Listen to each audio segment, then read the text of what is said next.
Dimension formula, जो dimension जो होता है, इससे हम लोग सारे फिजिकल क्वांटिटी को रिप्रेजेंट करते हैं।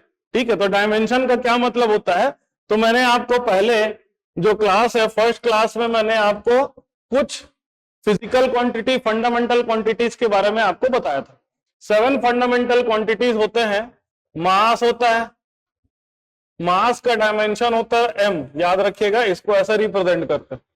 ठीक है, m स्क्वायर ब्रैकेट के अंदर कैपिटल M, उसके m का पावर, फिर वो होता है मास के बाद लेंथ, लेंथ हो गया आपका कैपिटल L, फिर मास लेंथ, फिर टाइम, टाइम का हो गया कैपिटल T, फिर हमारा टेम्परेचर होता है,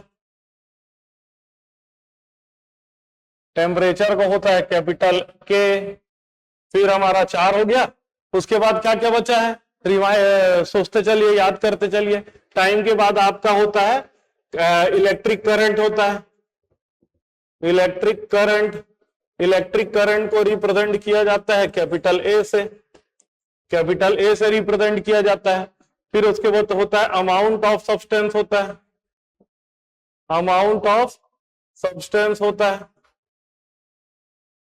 तो अमाउंट को हम लोग रिप्रेजेंट करते हैं मोल से, है ना। और एक फाइनल क्या होता है, लाइट इंटेंसिटी होती है, आप लोग को बताया था, लाइट इंटेंसिटी, इसको रिप्रेजेंट किया जाता है CD से रिप्रेजेंट किया जाता है।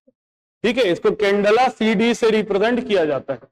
तो ये बेसिक फंडामेंटल क्वांटिटीज हो गए जिसके डायमेंशन फॉर्मूला। बाकी सबको हम लोग, मैंने बताया था, जो डिराइव्ड क्वांटिटी होता है उसको मैं क्या करता हूं, उसको मैं फंडामेंटल क्वांटिटी के हिसाब से हम लोग रिप्रेजेंट करते हैं।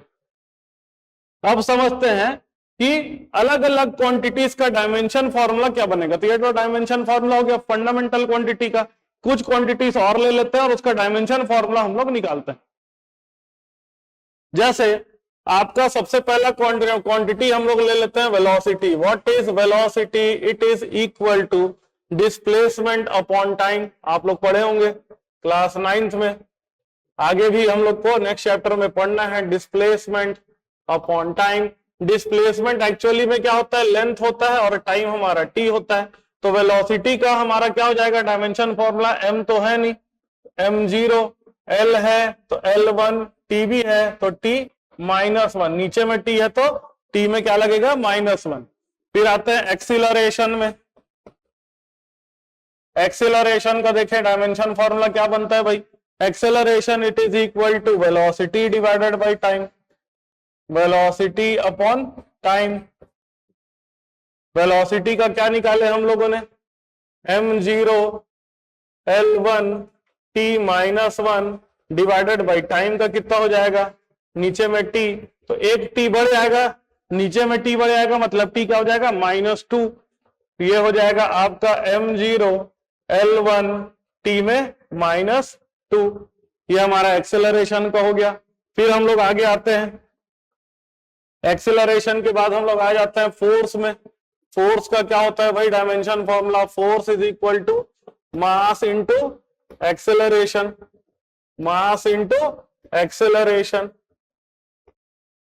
तो ये हो जाएगा फोर्स, मास का होता है m, एक्सेलरेशन का हो जाएगा m0 l1 t -2, दोनों को कंबाइन कर लेंगे, पावर पावर को ऐड कर देना है, तो सिर्फ m है, मतलब क्या है, m का पावर में क्या है 1।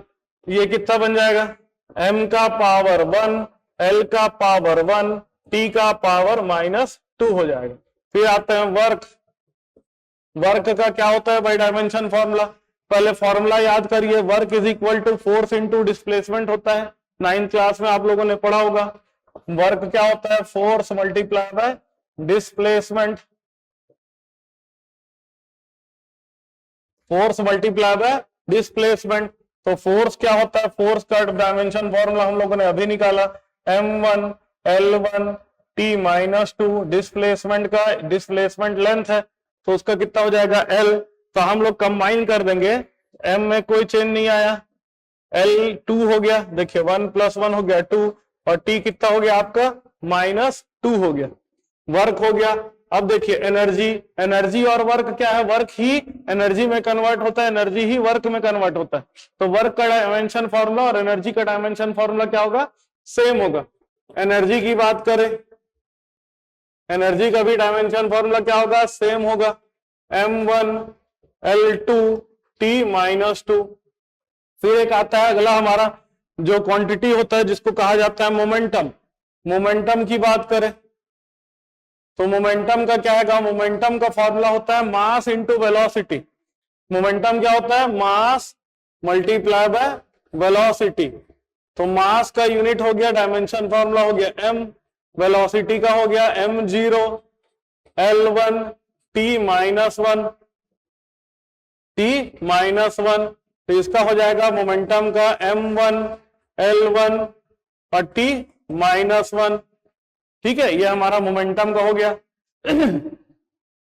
फिर हमारा आता है एक फ्रीक्वेंसी होता है, फ्रीक्वेंसी होता है 1/टाइम। तो इसका डायमेंशन हो जाएगा फॉर्मूला m0L0T-1। ठीक है, T-1। फिर हमारा होता है कई सारे ऐसी क्वांटिटी आते जाते हैं। फॉर एग्जाम्पल थोड़ा सा हट के ले लेते हैं, charge. What is charge, it is equal to current multiply by time. Charge का फॉर्मूला होता है करंट मल्टीप्लाई बाय टाइम। अभी तक आप लोगों ने जो 10th लेवल तक पढ़ा है उसी के हिसाब से मैं आपको बता रहा हूं, आपको 11th 12th में और ज्यादा क्वांटिटीज को पढ़ना है। तो चार्ज क्या होता है, करंट। तो करंट का डायमेंशन फॉर्मूला होता है ए और टाइम का डायमेंशन फॉर्मूला होता है टी। तो एम तो है नहीं, तो m0L0A1 और T1 ये आपका हो जाएगा चार्ज का फॉर्मूला। ये हमारा होता है चार्ज का फॉर्मूला। फिर हम लोग आते हैं पोटेंशियल, इलेक्ट्रिक पोटेंशियल में आते हैं। इलेक्ट्रिक पोटेंशियल जिसको आप लोगों ने क्लास 10th में वोल्टेज करके पढ़ा होगा। ठीक है, electric potential it is equal to, what is potential, electric potential अगर आपको डिफाइंड करेंगे तो work done divided by charge होता है। Electric potential it is equal to W divided by Q। ठीक है, आपको क्लास 12th में ये फॉर्मूला पढ़ना है, फिर भी मैं आपको बता दे रहा हूं कि अगर क्वेश्चन में आपको फॉर्मूला दिया है तो आप कैसे बना सकते हैं। तो वर्क डन का हम लोगों ने ऑलरेडी देख लिया था। वर्क डन का हमारा क्या आया था फॉर्मूला, आ जाएगा m1L2T-2। यही था वर्क डन का फॉर्मूला, देख लीजिए वर्क डन का m1L2T-2। और चार्ज का हम लोगों ने निकाला था A1 और T1, ये हमारा चार्ज का आया था। तो हम लोग इसको अगर कंबाइन करते हैं तो कितना आंसर आएगा, m1L2T-1 और उसके -3 हो जाएगा, -2 और -1 मिल करके -3 हो जाएगा और A-1। ये हमारा इलेक्ट्रिक पोटेंशियल का फॉर्मूला हो गया। ठीक है, रेजिस्टेंस होता है, रेजिस्टेंस ये भी आप लोगों ने क्लास 10th में पढ़ा होगा। ओम्स लॉ के अनुसार resistance is equal to V divided by I, voltage divided by current. तो ये हमारा पोटेंशियल का हम लोगों ने निकाल लिया था, m1L2T-3 A-1 divided by current का क्या होता है, A होता है। क्या आंसर आ जाएगा, m1L2T-3 A-2। ये हमारा क्या हो जाएगा, रेजिस्टेंस का। इस तरह से क्या करना है, आपको अलग अलग का डायमेंशन फॉर्मूला प्रैक्टिस करना है। जितना प्रैक्टिस करते चलेंगे दिमाग में बैठते जाएगा। और ये बहुत ज्यादा इंपॉर्टेंट है क्योंकि डायमेंशन फॉर्मूला आप जितना प्रैक्टिस करेंगे उतना क्या होगा कि आपके दिमाग में क्लियर होते चलेगा कि व्हाट इज डायमेंशन फॉर्मूला, उससे और क्या क्या तरह के क्वेश्चन बन सकते हैं। क्वेश्चन को हम लोग आज करेंगे। आगे बढ़ते हैं। डायमेंशन फॉर्मूला हो गया, अब डायमेंशन इक्वेशन क्या होता है। इक्वेशन मतलब क्या हो गया, आप इसको डायरेक्ट ऐसा लिख दीजिए, रेजिस्टेंस का डायमेंशन फॉर्मूला को इक्वल टू करके लिख दिए तो m1L2T-3 A-2। ये क्या कहलाएगा, this will be dimension equation, dimensional equation. ये क्या बन जाएगा आपका, डायमेंशनल इक्वेशन बन जाएगा। आगे बढ़ते हैं, डायमेंशन फॉर्मूला डायमेंशन इक्वेशन हम लोगों ने देख लिया। अब देखिए कुछ क्वेश्चन करते हैं। क्वेश्चन कैसा आएगा, check the consistency of the equation. Consistency मतलब क्या है कि लेफ्ट साइड का जो फॉर्मूला है उसका डायमेंशन फॉर्मूला, उसका dimension formula left right side के डायमेंशन फॉर्मूला के बराबर आना चाहिए। एक्चुअली में हम लोग देखेंगे कि डायमेंशन, देखिए पहला जो लेफ्ट हैंड साइड को अगर देखेंगे, लेफ्ट हैंड साइड में क्या दिखा रहा है, हाफ mv²। इसका डायमेंशन एनालिसिस कर देते हैं। तो हाफ तो हो गया, इसका कोई डायमेंशन फॉर्मूला नहीं होता, m का होता है m, v का होता है m का पावर 0, l का पावर 1, t का पावर -1, इसका स्क्वायर करना, इसका स्क्वायर करना, ये कितना बन जाएगा, हाफ, ये हो जाएगा m का पावर 1, स्क्वायर करेंगे तो m का पावर 0 ही रहेगा, l का पावर 2 हो जाएगा और t का पावर -2 हो जाएगा। कंबाइन करेंगे तो इसका डायमेंशन हाफ को लेने की जरूरत नहीं है, ठीक है, हाफ को लेने की जरूरत नहीं है, तो इसका फॉर्मूला फाइनली आ जाएगा m1 l2 और t -2। राइट हैंड साइड को देख लेते हैं। राइट हैंड साइड में क्या है, mgh है। राइट हैंड साइड में क्या है, mgh है। राइट हैंड साइड में क्या है, mgh है। तो m का डायमेंशन फॉर्मूला हो गया, mg मतलब एक्सेलरेशन ड्यू टू ग्रेविटी होता है।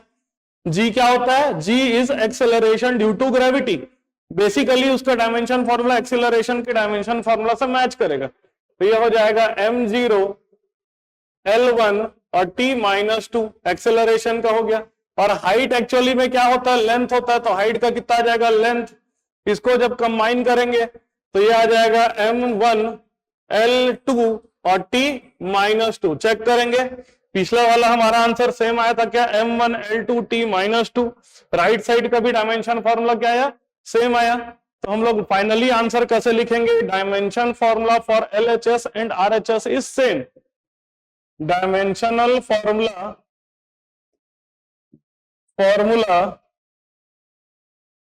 for LHS and RHS is same, so the given equation is consistent. Given equation is consistent। तो इस प्रकार से आपको क्या करना है, क्वेश्चंस को बनाना है, ठीक है। डायमेंशन एनालिसिस का एक तरह का क्वेश्चन इस तरह से बनेगा।